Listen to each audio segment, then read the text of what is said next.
Bismillahirrahmanirrahim. Assalamu alaikum. Welcome to my channel BSN Generic for All. So today video is about the microbiology subject of first semester BSN program. The topic is about defense mechanism of the body. Defense mechanism of the body के बारे में आज हम पढ़ेंगे. So let's see about the objectives. इसमें हम क्या क्या कवर करेंगे. Start with the introduction. What is defense mechanism of the body? पहले तो हम इस टॉपिक को समझते हैं कि डिफेंस मैकेनिज़्म हम कहते किसे हैं, हमारी बॉडी में किस तरह डिफेंस मैकेनिज़्म होता है. वैसे तो हम बहुत सुनते हैं डिफेंस मैकेनिज़्म के बारे में, यानी कि डिफेंस आर्मी के तौर पे अगर हम एक कंट्री का लें तो एक आर्मी जो होती है कंट्री की, वो उसका डिफेंस मैकेनिज़्म होती है, यानी कि उसे डिफेंड करती है फॉरेन इन्वेडर से, यानी कि उसके दुश्मनों से उसे जो है वो प्रोटेक्ट करती है. इसी तरह हमारे बॉडी का भी एक डिफेंस मैकेनिज़्म होता है जो कि हमारी बॉडी को प्रोटेक्ट करता है, हमारी बॉडी के जो इंटरनल ऑर्गन्स हैं उन्हें प्रोटेक्ट करता है फ्रॉम द आउटर, हमारे दुश्मनों से, यानी कि जो जितने भी micro organism, virus, bacteria, fungi, algae, जितनी भी माइक्रो ऑर्गेनिज्म है उनसे प्रोटेक्ट करता है. So this is the defence mechanism of the body which have to protect us from the outer invading micro organisms. So introduction is like इस पूरी chapter में मैं कोई मतलब रीडिंग नहीं करती, आप लोग को जस्ट आपका टॉपिक, आपका कंसेप्ट क्लियर करवा देती हूँ. सो बाकी रीडिंग तो आप खुद भी कर सकते हैं. So let's start. इसमें इंट्रोडक्शन में हमारे पास है कि from the very birth of life, यानी कि जब हम स्पेंड करते हैं फ्यू मंथ्स जो होते हैं इन द वॉर्म ऑफ मदर, वहाँ से लेके to the end of life तक एवरी स्टेज पे हमारी बॉडी जो है वो इस ख़तरे में रहती है कि आउटर साइड से कोई ना कोई उस पर अटैक कर सकता है. हार्मफुल इन्वेडर्स जो होते हैं वो उस पर अटैक कर सकते हैं. सो ये थ्रेट्स जो है इसमें से हमारे पास कौन कौन सी एंटिटीज़, यानी कि कौन कौन सी बुनियादी मतलब इकाई जो है या कौन कौन से फैक्टर्स इन्वॉल्व होते हैं. बैक्टीरिया की वजह से हो सकता है, वायरसेस की वजह से हो सकता है, कैंसर सेल्स की वजह से हो सकता है, पैरासाइट्स की वजह से हो सकता है, and foreign non self cells की वजह से हो सकता है. फॉरेन सेल्स को हम नॉन सेल्फ सेल कहते हैं क्योंकि वो हमारे अपने सेल्स नहीं होते हैं इन टिश्यू ट्रांसप्लांट के दौरान. इसीलिए बॉडी जो है ये डेवलप करती है एक डिफेंस मैकेनिज़्म को, जिससे हमारी बॉडी जो है आउटर इन्वेडर से प्रोटेक्ट रहती है. सब कॉमन जो टर्म्स हैं उन्हें समझने की कोशिश करते हैं कि रेजिस्टेंस हम किसे कहते हैं. जैसे कि रेजिस्टेंस हमारे पास आता है कि हम किसी चीज़ के ख़िलाफ़ अगर कोई बर्दाश्त क़ुव्वत जो होती है उसे हम कहते हैं लड़ने की जो ताकत होती है. तो हमारी बॉडी की जो एबिलिटी है कि वो किसी आउटर इन्वेडर से, अपने दुश्मन से, यानी कि माइक्रो ऑर्गेनिज्म से फ़ाइट कर सकता है, उन्हें हमारी बॉडी को डैमेज होने से रोक सकता है. This is called the resistance power, यानी कि हम किसी चीज़ के ख़िलाफ़ लड़ सकते हैं, उससे अपने आप को बचा सकते हैं. सस्पेक्टिबिलिटी किसे कहते हैं? सस्पेक्टिबिलिटी हम कहते हैं कि जैसे कि हम आमतौर पे लैंग्वेजेस में this he is susceptible to this, and अक्सर मुजरिमों को भी कहा जाए कि ये सस्पेक्टेबल है, यानी कि जिस पे शक होता है. सस्पेक्टेबल हम कहते हैं यानी कि जिनको हो सकता है, होने वाला होता है. सस्पेक्टेबल पेशेंट हम कहते हैं, जैसे कि एग्जांपल अगर मैं दूं कि एक डायबिटीज़ का पेशेंट है, अगर वो हॉस्पिटल में एडमिट है तो वो सस्पेक्टेबल होगा टू व्हाट डिजीज़, यानी कि how many kind of disease he is susceptible, कि उसे कौन कौन सी और बीमारियां हो सकती हैं. उसे कि हॉस्पिटल में से ट्यूबरकुलोसिस भी हो सकता है अगर उनके साथ कांटेक्ट में आ गया. उसको अगर HIV या HCV वगैरह हो सकता है अगर वो किसी के फ्लूइड या ब्लड के साथ कांटेक्ट में आ गया, तो वो सस्पेक्टेबल पेशेंट बन जाता है. यानी कि इसको ये सस्पेक्टेबल है कि इसे कौन कौन सी चीज़ें हो सकती हैं, कौन कौन सी डिजीज़ हो सकते हैं, कौन कौन से माइक्रो ऑर्गेनिज्म इस पर अटैक कर सकते हैं.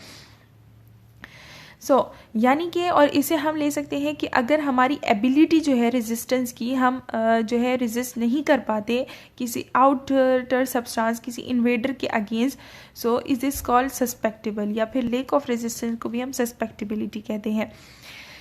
फिर है नॉन स्पेसिफिक रेजिस्टेंस और स्पेसिफिक रेजिस्टेंस। इस चैप्टर की जो दो मेन इंपॉर्टेंट पॉइंट्स हैं वो है specific resistance and non specific. Non specific से पता चलता है, स्पेसिफिक हम कहते हैं ख़ास, सो नॉन स्पेसिफिक यानी कि ख़ास ना हो रेजिस्टेंस। तो नॉन स्पेसिफिक रेजिस्टेंस हम कहते हैं कि हमारी बॉडी जब डिफेंस मैकेनिज्म जो है हमारी बॉडी का, वो अगर रेजिस्टेंस शो कर रही है कि हर एक माइक्रो ऑर्गेनिज्म के ख़िलाफ़, यानी कि कोई स्पेसिफिक गिने चुने नहीं बल्कि ओवरऑल माइक्रो ऑर्गेनिज्म के ख़िलाफ़ अगर या टॉक्सिक मटेरियल या इन्वेडर्स के ख़िलाफ़ वो इम्यूनिटी शो कर रही है, डिफेंस या प्रोटेक्शन शो कर रहा है, रेजिस्टेंस शो कर रहा है, so this is called non specific, यानी कि हर एक माइक्रो ऑर्गेनिज्म उसमें इंक्लूड हो सकता है।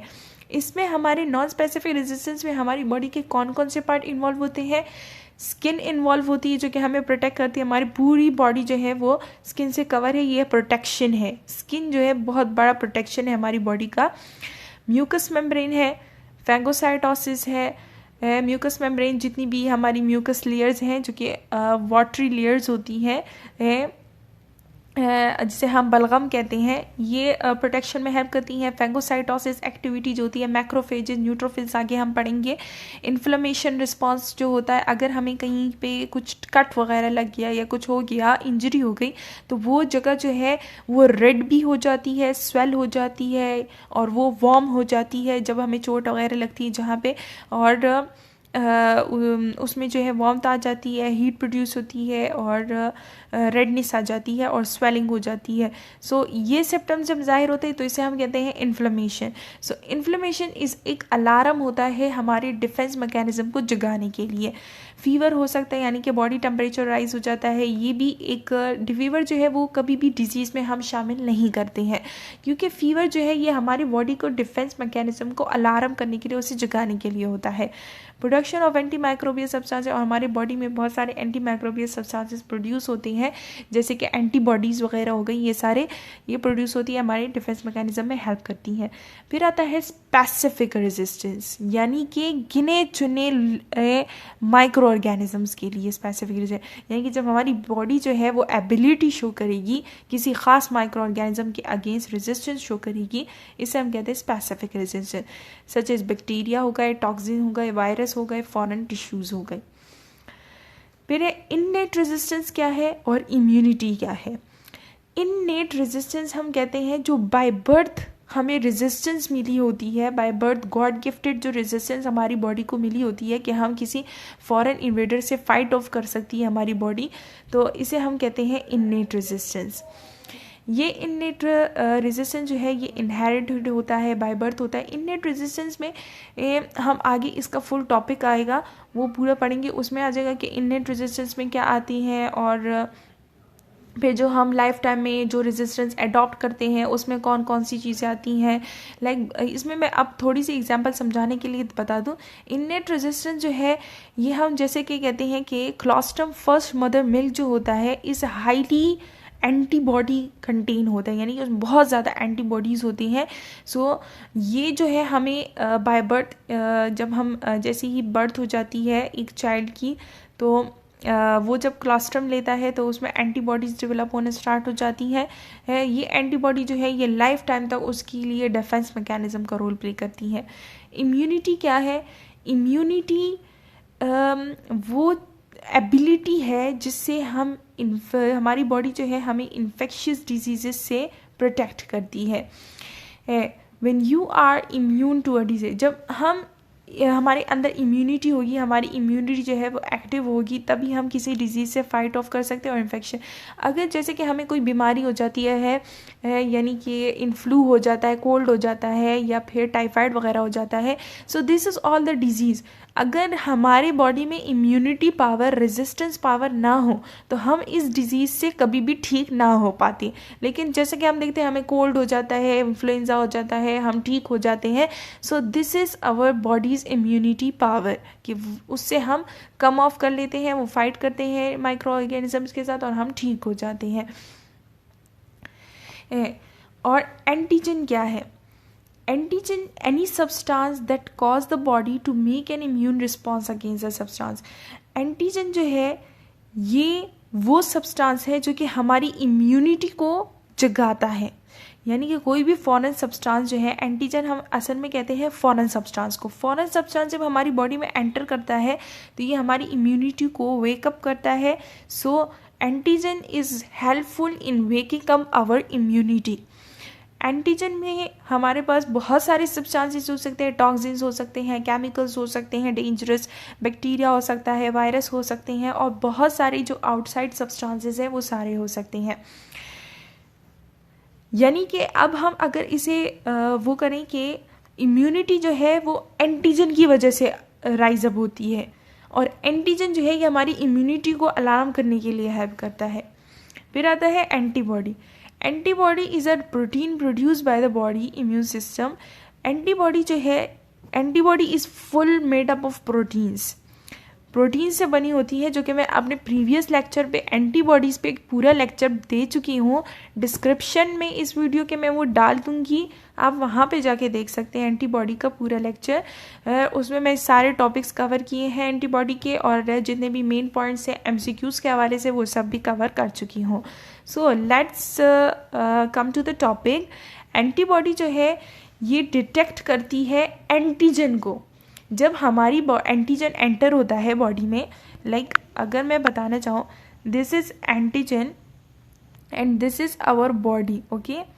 सो अगर एंटीजन हमारे माउथ के ज़रिए से एंटर किया बॉडी में, तो बॉडी का इम्यून सिस्टम जो है वो राइज अप हो जाएगा, ओके। बॉडी का इम्यून सिस्टम अलार्म हो गया है, ये प्रोड्यूस करता है एंटीबॉडीज़। ये एंटीबॉडीज़ है, एंटीबॉडीज़ इसने प्रोड्यूस की, यानी कि एंटीजन आया, अलार्म द इम्यूनिटी, और उसके बाद इम्यूनिटी प्रोड्यूस की antibodies to fight off antigen. ये एंटीजन आया, एंटीबॉडी ने इसके साथ फाइट किया, इसे डिस्ट्रॉय किया, and then we are protected. So antigen का जो टर्म है ये एंटीबॉडी जनरेटिंग सब्सटेंस, यानी कि एंटीजन का मतलब ही है कि एंटीबॉडी को बनाता है, इसकी वजह से ही एंटीबॉडी बनते हैं। वैसे तो एंटीबॉडी बनते नहीं है बॉडी में, जब एंटीजन आएगा बाहर से, कोई माइक्रो ऑर्गेनिज्म आएगा, तभी एंटीबॉडीज बनेंगी। फिर है non specific versus specific defence mechanism. Non specific defence mechanism और स्पेसिफिक डिफेंस मैकेनिज्म क्या होता है? हमारी बॉडी में 3 लाइन डिफेंस सिस्टम होता है, first line defence, second line and third line defence. First line और सेकेंड लाइन जो है ये नॉन स्पेसिफिक में आते हैं, यानी ओवरऑल माइक्रो ऑर्गेनिजम्स के लिए होते हैं, जबकि थर्ड लाइन जो है वो स्पेसिफिक होता है, यानी चंद खास माइक्रो ऑर्गेनिजम्स के लिए। ये स्पेसिफिसिटी का जो नाम है ये according to the micro organism लेते हैं कि कौन सा माइक्रो ऑर्गेनिज्म आ रहा है। फर्स्ट लाइन ऑफ डिफेंस में हमारे बॉडी के कौन कौन से पार्ट्स इन्वॉल्व होते हैं? स्किन इन्वॉल्व होता है, mucus membrane, secretion of skin and mucus membrane. Second line में phagocytic white blood cells involve होते हैं, एंटी माइक्रोबियल प्रोटीन्स होती हैं, द इन्फ्लेमेटरी रिस्पॉन्स होता है, एंटी माइक्रोबियल प्रोटीन्स हम आगे पढ़ लेंगे। और थर्ड लाइन ऑफ डिफेंस में लैम्फोसाइट्स होते हैं और एंटीबॉडीज़ होती हैं। टी लैम्फोसाइट्स होते हैं, बी लैम्फोसाइट्स होते हैं, एंटीबॉडीज़ होती हैं। फिर है first line of defence. First line of defence में हमने पढ़ा स्किन, म्यूकस मेम्ब्रेन वगैरह आते हैं। सो इसमें फिजिकल, केमिकल और बायोलॉजिकल डिफेंस कैसे होता है? फिजिकली कौन कौन से बॉडी पार्ट्स हमें फिजिकली माइक्रो ऑर्गेनिज्म से प्रोटेक्ट करने में हेल्प करते हैं? स्किन हो गया, यानी कि अगर कोई माइक्रो ऑर्गेनिज्म आ रहा है तो उसे स्किन से होकर अंदर एंटर होगा, अगर स्किन जो है वो उसे ट्रैप कर ले, अंदर ना जाने दे, तो नहीं जा सकता। नेज़ल हेयर्स हो गए, जैसे कि हम पढ़ते हैं कि नोज़ के अंदर जो हेयर्स होते हैं वो डस्ट पार्टिकल्स जो हवा में आते हैं उसे ट्रैप करते हैं। वो डस्ट पार्टिकल्स असल में होते ही माइक्रो ऑर्गेनिज्म से, उसे हमें ट्रैप करते हैं, हमें प्रोटेक्ट करते हैं।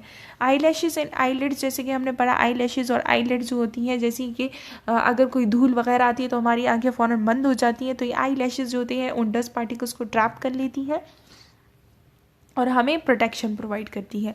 म्यूकस मेम्ब्रेन हो गया, यानी कि अगर हमारे बॉडी के अंदर कोई फॉरेन सब्सटेंस हमारे माउथ के ज़रिए से जा रहा है तो वो हमारे माउथ के म्यूकस मेम्ब्रेन के साथ चिपक जाता है और हम उसे स्पिट आउट कर सकते हैं या उसे डाइजेस्ट कर लेंगे और वो एलिमिनेट हो जाएगा। फिर आता है म्यूकोसिलरी क्लियरेंस। यानी हमारी म्यूकस मेम्ब्रेन जो होता है वहाँ पे सिलिया प्रेजेंट होते हैं, और वो सिलिया जो होते हैं ये ट्रैप करते हैं डस्ट पार्टिकल्स को, और फिर इसे फेरिंग्स तक लेकर जाते हैं, और वहाँ से या तो ये स्पिट आउट हो जाता है या डाइजेस्ट हो जाता है। फिर है यूरिनेशन। यूरिनेशन जो है ये भी फिजिकल वो है जिससे हम प्रोटेक्शन मिल सकती है हमें। फिर है chemical protection first line defence में कैसे मिल सकती है? Low pH, skin, gastric acid, vagina. यानी कि जब हमारी बॉडी का पीएच बहुत ज़्यादा लो होगा, जब लो पीएच होता है मींस एसिडिक कंडीशन है, हाई पीएच जो है वो बेसिक कंडीशन है। सो 7 से अगर पीएच कम है हमारी बॉडी में जो जो केमिकल्स हैं उनका, तो वो एसिडिक होंगे और बैक्टीरिया जो है वो एसिडिक एनवायरनमेंट में नहीं सर्वाइव कर सकते, so they will automatically destroy. So low skin low में जो पीएच का जो पीएच होता है 5.5 है, काफ़ी एसिडिक पीएच है। गैस्ट्रिक एसिड जिसे हम कहते हैं HCl हमारे स्टमक में होता है, उसका पीएच 1 to 3 होता है जो कि बहुत ही ज़्यादा एसिडिक है, वहाँ पे सर्वाइव नहीं कर सकते माइक्रो ऑर्गेनिज्म। वेजाइना का जो पीएच है वो 4.4 है, वहाँ पे भी सर्वाइव नहीं कर सकते। Anti microbial molecules IgA, sebum, mucus, lysozyme, lactoperoxidase, beta defensins and pepsin. कुछ एंटी माइक्रोबियल मॉलिक्यूल्स हैं जैसे कि IgA जो है ये एंटीबॉडी है, लेकिन ये वाहिद एंटीबॉडी है जो कि हमारे बॉडी के जितने भी फ्लूइड्स होते हैं उन सब यानी कि म्यूकस मेम्ब्रेन में भी IgA एंटीबॉडी प्रेजेंट होती है। सेबम होता है जो ऑयली सब्सटेंस हमारी बॉडी रिलीज करती है, म्यूकस होता है, लाइसोजाइम एंजाइम रिलीज होता है बाय द स्वेट। जब स्वेट रिलीज होता है तो उसमें लाइसोजाइम एंजाइम भी होता है जो कि सेल वॉल ऑफ बैक्टीरिया को ईट अवे करने के लिए हेल्प करता है। लैक्टोपेरोक्साइड होता है, बीटा डिफेंसेस होते हैं और पेप्सिन। बायोलॉजिकली ये किस तरह प्रोटेक्ट करता है? Bye microbiome. माइक्रोबायोम हम कहते हैं जो हमारी बॉडी के अंदर पहले से ही एक फुल जो जीनस होती है माइक्रो ऑर्गेनिजम्स की जो कि प्रेजेंट होती है, जो कि हमारे बॉडी फ्रेंडली माइक्रो ऑर्गेनिजम्स होती हैं हमारे बॉडी के अंदर प्रेजेंट होते हैं, वो भी प्रोटेक्ट करते हैं हमें फॉरेन इन्वेडर से। ये हमारे बॉडी की बॉडी फ्रेंडली माइक्रो ऑर्गेनिज्म होती हैं।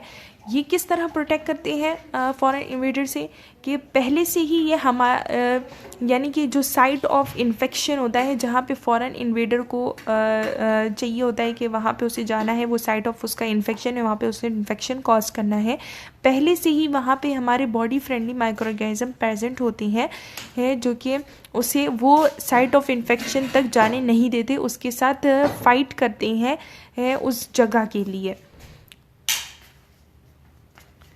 सेकेंड लाइन ऑफ डिफेंस हमें किस तरह प्रोटेक्ट करता है? इसमें सेल्स होते हैं, प्रोटीन्स और अदर रिस्पॉन्सेज। सेल्स कौन कौन से सेल्स इसमें इन्वॉल्व होते हैं? मोनोसाइट्स एंड मैक्रोफेजेस, आगे हम ये डिटेल में पढ़ेंगे। न्यूट्रोफिल्स होते हैं, dendritic cells, natural killer cells, mast cells, eosinophil cells, basophil cells. Proteins में इंटरफेरॉन प्रोटीन्स होते हैं, anti microbial peptides, iron binding protein, complement system, other responses, fever and inflammation.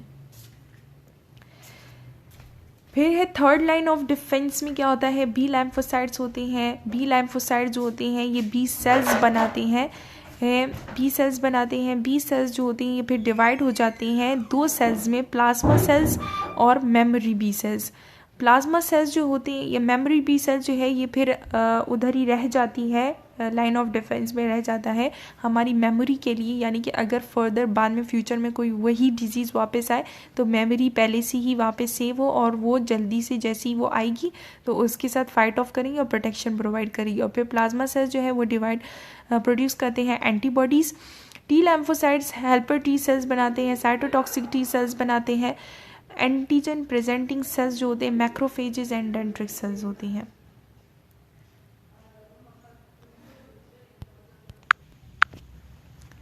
Non specific resistance. Non specific हमारी body जो है जितनी भी entry होती है माइक्रो ऑर्गेनिजम्स की हमारी बॉडी में हर किस्म की, उन सबको डिस्ट्रॉय करने में हेल्प करता है।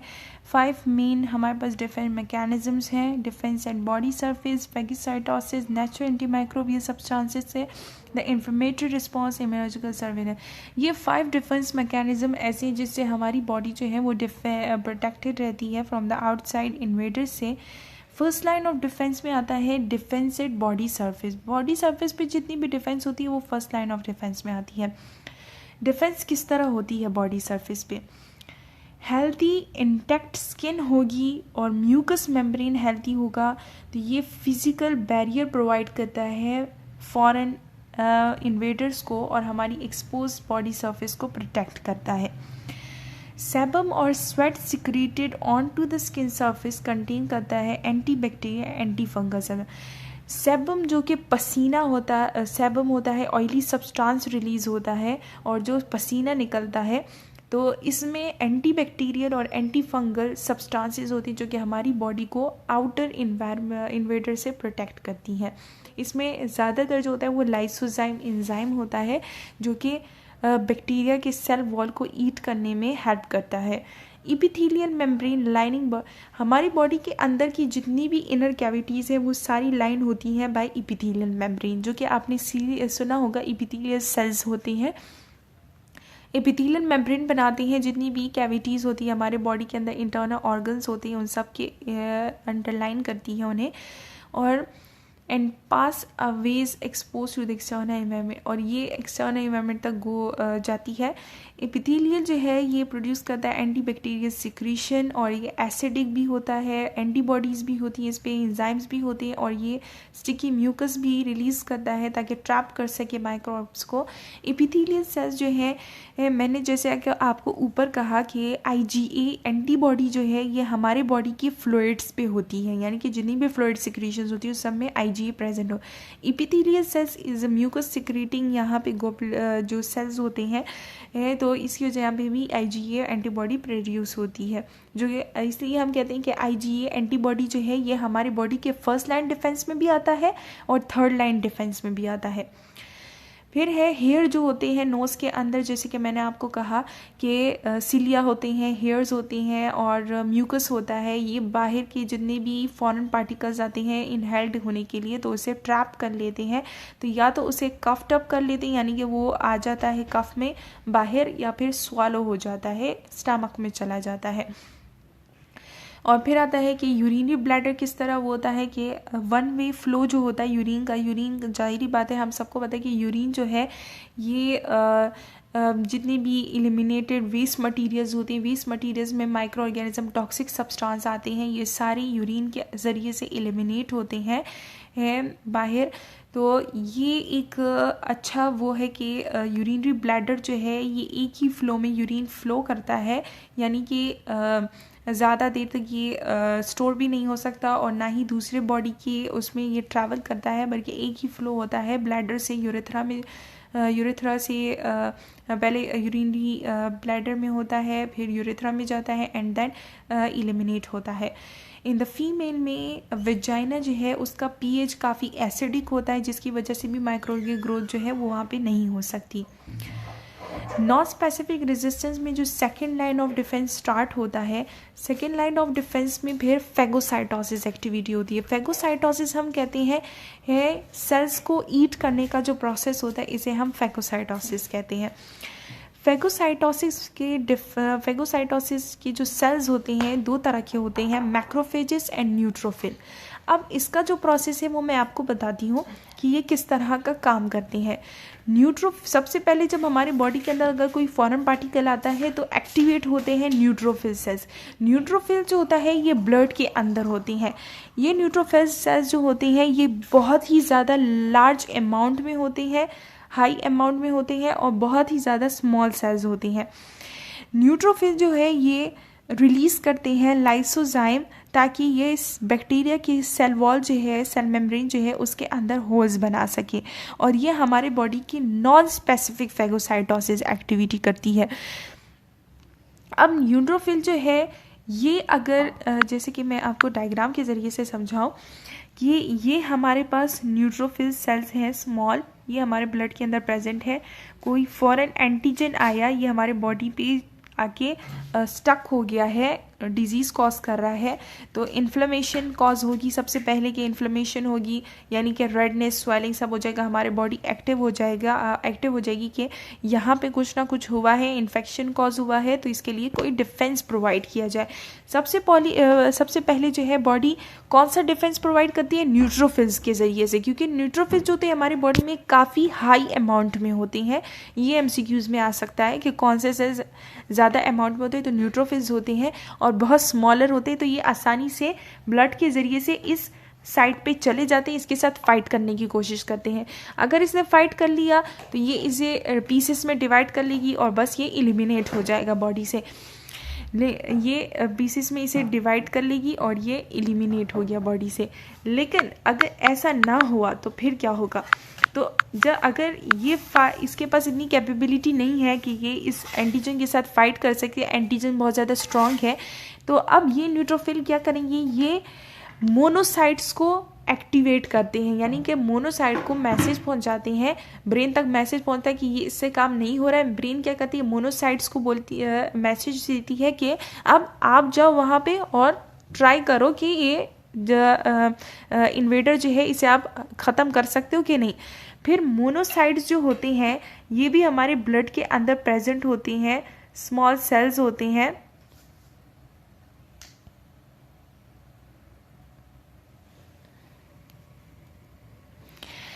फिर ये मोनोसाइट्स क्या आते हैं? ये इस इन्फेक्शन साइट पे आ जाते हैं और इसके साथ फाइट करने की कोशिश करते हैं। मोनोसाइट्स भी स्मॉल सेल्स होते हैं। अब ये मोनोसाइट जो होते हैं अगर ये भी फाइट ना कर पाए, एंटीजन बहुत ज़्यादा स्ट्रांग है, फिर से हमारी ब्रेन को मैसेज जाएगा। अब ब्रेन क्या करेगा? अब वो इससे बड़े सेल को, ताकतवर सेल को लेकर आएगा इससे फाइट करने के लिए। अब हमारा ब्रेन जो है वो एक्टिवेट कर लेता है मैक्रोफेजेस को। ये मैक्रोफेजेस लार्ज सेल्स होते हैं, हमारी बॉडी के सबसे लार्जेस्ट सेल्स होते हैं मैक्रोफेजेस होते हैं डिफेंस सेल्स में। ये मोनोसाइट पहले ब्लड में थे, ओके, ये ब्लड में थे। जब ये मोनोसाइट ब्लड से टिश्यू में एंटर करते हैं तो ये कन्वर्ट हो जाते हैं इनटू मैक्रोफेजेस, ओके, ये कन्वर्ट हो जाते हैं इनटू मैक्रोफेजेस। अब मैक्रोफेजेस जो है ये पावरफुल सेल्स हैं, ये आएंगे इस एंटीजन के साथ फाइट करेंगे, इसे इनगल्फ कर लेंगे। अब मैक्रोफेजेस जो है इसकी भी काफ़ी और डिटेल है लेकिन अब वो डिटेल जो है वो काफ़ी इसमें लॉन्ग हो जाएगा, तो उस पर मैं एक अलग सी वीडियो बना लूँगी आप लोग के लिए, तो वो इजी होगा ज़्यादा मैक्रोफेजेस के टॉपिक को समझने के लिए कि किस तरह डिफेंस प्रोवाइड करता है। सो यहाँ पे मैं आप लोग को बिल्कुल ब्रीफ बता देती हूँ कि मैक्रोफेजेस आएंगे, इसके साथ फाइट करेंगे और देन इसे पीसेस में डिवाइड करके इनगल्फ करेंगे, पीसेस में डिवाइड करके एलिमिनेट कर देंगे। सो this is the process of neutrophil and macrophages किस तरह डिफेंस प्रोवाइड करते हैं। अब ये फेगोसाइटिक टारगेट सेल ये सारा मैंने इसमें कवर कर लिया है। और मैक्रोफेजेस जो इसका एक दूसरा फंक्शन क्या है कि ये स्टिमुलेट करता है टी लैम्फोसाइट्स को इम्यून सिस्टम को एक्टिवेट करने के लिए, यानी कि अगर वो ये मैक्रोफेजेस जो है ये क्या करते हैं, दरअसल में ये मैक्रोफेजेस जो होते हैं ये खुद जो है बहुत ही कम इनगल्फमेंट करते हैं माइक्रो ऑर्गेनिजम्स की। अगर बहुत ज़्यादा पावरफुल है तो ये क्या करेगा, ये इसे इनगल्फ करता है लेकिन इसे ईट अवे नहीं करता, ये फिर इसे लेके जाता है टी सेल्स के पास, यानी कि टी सेल्स को स्टिमुलेट कराता है, उसे स्टिमुलेट कराता है कि क्या ये आपका सेल है, आप इसे डिस्ट्रॉय कर सकते हो, नहीं कर सकता तो फिर वाइट ब्लड सेल्स के पास जाता है। इस तरह ये टी सेल्स को स्टिमुलेट करता है। जैसे कि मैंने आपको कहा मैक्रोफेजेस की मैं अलग से वीडियो बना के आप लोग को समझा दूंगी, इसमें काफ़ी ये लेंथी हो जाएगी वीडियो, सो फिर आप देख नहीं पाएंगे। होप सो आप लोग को इस थोड़ा बहुत न्यूट्रोफिल मैक्रोफेजेस का समझ आ गया कि सर डिफेंस प्रोवाइड कर रहे हैं। अब यहाँ पे कुछ एक एग्जांपल दी है किस तरह डिफेंस प्रोवाइड करते हैं। फेगोसाइटिस जो होती हैं, फेगोसाइटोसिस जो होती हैं, ये सॉल्जर्स होते हैं इम्यून सिस्टम के, इननेट इम्यूनिटी प्रोवाइड करती हैं और रिस्पॉन्सिबल होते हैं फॉर स्वैलोइंग, किलिंग एंड डाइजेस्टिंग करते हैं इन्वेडिंग माइक्रो ऑर्गेनिज्म को, और इस स्वैलिंग के प्रोसेस को, ईटिंग अवे प्रोसेस को हम फेगोसाइटोसिस कहते हैं। इसमें अगर फर्स्ट पॉइंट हम देखें ज़ूडोपोडिया सराउंड पैथोजन, ये जूडोपोडिया बनाते हैं, अपने सेल्स को इस तरह वो करते हैं कि इसे कैप्चर कर ले, एक माउस सा वो शेप बना लेते हैं, फिर पैथोजन इनगल्फ्ड हो जाते हैं एंडोसाइटोसिस। एंडोसाइटोसिस हम कहते हैं जब सेल्स अपने अंदर कुछ बाहर से अगर कोई सेल में अंदर चीज़ आती है तो इसे एंडोसाइटोसिस कहते हैं, अंदर से कोई चीज़ बाहर जाती है सेल से तो इसे एक्सोसाइटोसिस कहते हैं। एंडोसाइटोसिस किया, वैक्यूल बना लिया, इसके इर्द गिर्द वैक्यूल बना लिया। अब वैक्यूल जो है इसके अंदर ये ऑर्गेनिज्म जो है, पैथोजन जो है, ये इनक्लोज हो गया है। अब ये वैक्यूल जो है ये फ्यूज हो जाता है लाइसोजाइम के साथ। मैक्रोफेजेस डिफेंसेस है। अब इसके अंदर लाइसोजाइम एंजाइम होगा जो कि इसके पहले सेल मेम्ब्रेन को ईट अवे करेगा, फिर इसको ख़त्म करेगा। सो सेल मेम्ब्रेन को हटाने के लिए लाइसोजाइम इसके साथ फ्यूज हो जाएगा। ये फ्यूज हो गए। अब लाइसोजाइम के अंदर जो पार्टिकल्स थे जो कि इस टॉक्सिक जो पैथोजन है इसे पीसेस में डिवाइड कर लेंगे और एक्सोसाइटो इसे बॉडी से बाहर सेल से बाहर फेंक देंगे और ये एलिमिनेट हो जाएगा। स्पेसिफिक रेजिस्टेंस में अब हम पढ़ेंगे नेचुरल एंटी माइक्रोबियल सब्सटेंसेस किस तरह हमें डिफेंस प्रोवाइड करते हैं। एंटी माइक्रोबियल सब्सटेंसेस में पहले आता है हाइड्रोक्लोरिक एसिड। हाइड्रोक्लोरिक एसिड हमारे स्टमक में होता है और इसका बहुत ज़्यादा एक्सट्रीमली लो पीएच होता है, 1 to 3 और 2 तक होता है। सो यहाँ पे माइक्रो ऑर्गेनिजम्स का सर्वाइव करना बहुत ज़्यादा मुश्किल हो जाता है। लाइसोजाइम, लाइसोजाइम हमारे जितनी भी सिक्रीशंस होती हैं बॉडी की, जैसे कि सलाइवा हो गया, सेपम हो गया, टीयर्स हो गए, इन सारों में लाइसोजाइम एंजाइम रिलीज़ होता है। लाइसोजाइम एंजाइम जो है ये बैक्टीरिया का सेल वॉल डिस्ट्रॉय करने के लिए हेल्प करता है। फिर है सलाइवा। सलाइवा जो है प्रोड्यूस होता है बाय सेलिवरी ग्लैंड से। सेलिवरी ग्लैंड्स कंटेन करते और सलाइवा के अंदर एंटीबॉडीज़ भी होती हैं और लाइसोजाइम एंजाइम भी होता है। एंटीबॉडी IgA होता है और लाइसोजाइम होता है जो कि प्रिवेंट करता है कि डेंटल डिके ना हो by disturbing microbes and washing mouth, यानी कि जो कीड़ा लग जाता है दांतों में उससे प्रोटेक्ट करता है, वो भी माइक्रो ऑर्गेनिजम्स की वजह से लगता है तो उसे प्रोटेक्ट करने में हेल्प करता है। इंटरफेरॉन, इंटरफेरॉन वो केमिकल्स होते हैं जो कि प्रोड्यूस होता है बाय टी लाइम्फोसाइट। इंटरफेरॉन हम कहते हैं उन केमिकल्स को जो कि वायरस को किल करने में हेल्प करती हैं। ये प्रोड्यूस होता है बाय टी लाइम्फोसाइट्स की भी। Macrophages and other body cells invade करता है वायरसेस को। ये वायरस जो है उसकी रिप्लिकेशन को प्रिवेंट करता है within infected cell and spread of virus to healthy cell. Interferon का नाम जब भी जहाँ पे भी आए तो आप समझ जाइएगा कि ये वायरस के डिफेंस में काम, यानी कि वायरस को किल करने में काम करता है और हमारी बॉडी को वायरस की डैमेज से बचाता है, हमारे बॉडी सेल्स को और इम्यूनिटी प्रोवाइड करता है, यानी कि वायरल रेप्लिकेशन बनने से बचाता है, वायरस को रिप्रोड्यूस होने नहीं देता। माइक्रोबियल एंटागोनिज्म या माइक्रोबियल एंटागोनिज्म हम कहते हैं कि एक माइक्रोब जो है वो दूसरे माइक्रोब के ख़िलाफ़ किस तरह ओपोजिशन शो करता है, यानी कि एक माइक्रो ऑर्गेनिज़म जो है वो दूसरे माइक्रो ऑर्गेनिज़म को किल करता है या फिर उसकी ग्रोथ को इनहिबिट करता है। जिस तरह हमारे बॉडी फ्रेंडली माइक्रो ऑर्गेनिज़म्स होते हैं वो बाहर के जो इन्वेडर माइक्रो ऑर्गेनिज़म होते हैं उनकी ग्रोथ नहीं होने देते, उन्हें इन्फेक्शन साइट नहीं देते, इस वजह से वो इन्फेक्शन कॉज नहीं कर सकते। फिर है the inflammatory response. Inflammatory response हमें किस तरह से प्रोटेक्ट करता है। ये फिजियोलॉजिकल रिस्पॉन्स होता है जब हमारे कोई भी टिश्यू जो है वो डैमेज हो जाता है। इसमें characteristic series of local change, यानी हमारे बॉडी का जो टिश्यू है उसमें नॉर्मली कोई चेंजेस आ जाती हैं जिसकी वजह से इन्फ्लेमेटरी रिस्पॉन्स स्टार्ट होता है। और ये कब होता है? जब बॉडी टिश्यू डैमेज हो जाए। इसका पर्पस जो है वो प्रोटेक्टिव होता है, आइसोलेट करना होता है, inactivate and remove both the causative agent and damage tissue. Inflammation क्यों होता है? ताकि ये जो डैमेज टिश्यू, यानी कि जो टिश्यू डैमेज हो चुका है और जिसने डैमेज किया, जिस एजेंट ने जिसकी वजह से डैमेज हुआ है, उनको रिमूव करता है, उन्हें इनएक्टिवेट करता है और हमें प्रोटेक्शन प्रोवाइड करता है। और इन्फ्लेमेशन की वजह से ही हीलिंग टेक प्लेस होती है। कुछ कार्डिनल साइंस ऐसे हैं इन्फ्लेमेशन के जिसे हमें पता है कि दिस इज़ इन्फ्लेमेशन रीजन और नॉट। इन्फ्लेमेशन जहाँ पे होगी वहाँ पे रेडनेस भी होगी, हेट भी होगी, स्वेलिंग भी होगी और पेन भी होगा।